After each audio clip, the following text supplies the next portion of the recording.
ঘনিষ্ঠ বন্ধু থেকে শত্রুতে রূপান্তরিত হয়েছে মধ্যপ্রাচ্যের দুই মুসলিম দেশ সংযুক্ত আরব আমিরাত এবং সৌদি আরব। পার্শ্ববর্তী দুটি মুসলিম দেশের মধ্যে একসময় ছিল গভীর বন্ধুত্ব। সেই বন্ধুত্ব বর্তমানে রূপান্তরিত হয়েছে চরম শত্রুতায়। কিন্তু কোন কারণে মধ্যপ্রাচ্যের দুটি মুসলিম দেশের মধ্যে এই শত্রুতা? চলুন সে বিষয়ে বিস্তারিত জেনে নেওয়া যাক। আঞ্চলিক আধিপত্য, অর্থনৈতিক নেতৃত্ব এবং কৌশলগত নিয়ন্ত্রণকে ঘিরে দুটি দেশের মধ্যে জন্ম নিয়েছে দ্বন্দ্ব এবং অবিশ্বাস। ইয়েমেন কিংবা সুদান, সবখানেই আলাদা পথে হাঁটছে সৌদি আরব এবং আরব আমিরাত। ক্ষমতার এই উত্তপ্ত লড়াইয়ে বদলে দিচ্ছে গোটা মধ্যপ্রাচ্যের ভূরাজনৈতিক পরিস্থিতি। সৌদি এবং আমিরাতের মধ্যকার দ্বন্দ্বে অন্যতম প্রধান সমস্যা হলো দুটি দেশই চায় নিজেদেরকে মধ্যপ্রাচ্যের সবচেয়ে প্রভাবশালী দেশ হিসেবে দেখাতে। আমিরাত আকারে ছোট হওয়ায় আগে দেশটি থাকত সৌদি আরবের ছায়াতলে। এখন অনেকাংশেই পরিস্থিতি বদলে গেছে। নিজস্ব সামরিক শক্তি, বন্দর ব্যবস্থা, বিদেশি জোটে স্বনির্ভর অবস্থান এবং অর্থনৈতিক অঙ্গনে কূটনৈতিক প্রভাব তৈরি করেছে আরব আমিরাত। অন্যদিকে ভিশন 2030 চালু করে নিজেকে আরব অঞ্চলের অন্যতম রাজনৈতিক এবং অর্থনৈতিক কেন্দ্র বানাতে চাইছে সৌদি আরব। দুটি দেশের মধ্যে কে নেতৃত্ব দেবে, কার সিদ্ধান্ত নেতৃত্ব পাবে, তা এখন বড় প্রশ্ন হয়ে উঠেছে। দুই দেশের দ্বন্দ্বের সবচেয়ে বড় সাম্প্রতিক উদাহরণ হলো ইয়েমেন। সৌদি আরব এবং সংযুক্ত আরব আমিরাত একই সামরিক জোটের অংশ হলেও বাস্তবে তারা সমর্থন করছে দুটি ভিন্ন ভিন্ন পক্ষকে।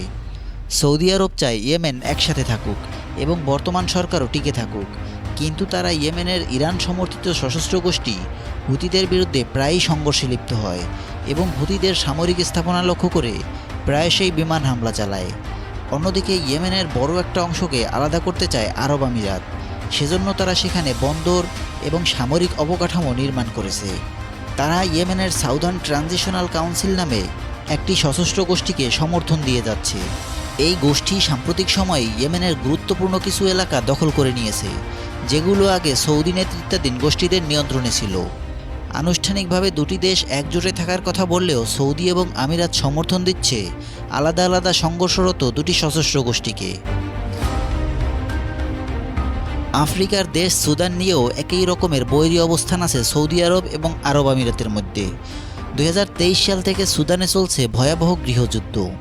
সৌদি আরব সমর্থন দিচ্ছে দেশটির সরকারি সেনাবাহিনীকে। অন্যদিকে অস্ত্র এবং অর্থ দিয়ে আরব আমিরাত সমর্থন দিচ্ছে বিদ্রোহী আধা সামরিক বাহিনী RSF-কে, যারা কিছুদিন আগে সুদানে রক্তক্ষয়ী গণহত্যা চালিয়েছিল।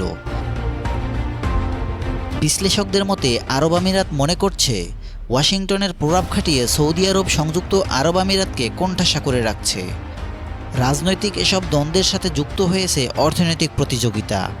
তেল উৎপাদন নিয়ে 2021 সাল থেকেই সৌদি আরব এবং আরব আমিরাতের মধ্যে মতবিরোধ চলে আসছে। পাশাপাশি বিদেশি বিনিয়োগ, বিমান পরিবহন, পর্যটন এবং মিডিয়া খাতে সরাসরি প্রতিদ্বন্দ্বী হয়ে উঠেছে সৌদি আরব এবং আরব আমিরাত। নানা ক্ষেত্রে এমন প্রতিযোগিতা সৌদি এবং আমিরাতের সম্পর্ককে ঠেলে দিয়েছে প্রকাশ্য শত্রুতার দিকে। তবে এই শত্রুতা কতটা দীর্ঘমেয়াদী হয়, কিংবা শত্রুতা ভুলে বন্ধুত্বে রূপান্তরিত হতে পারে কিনা অদূর ভবিষ্যতে, সেটাই এখন দেখার বিষয়।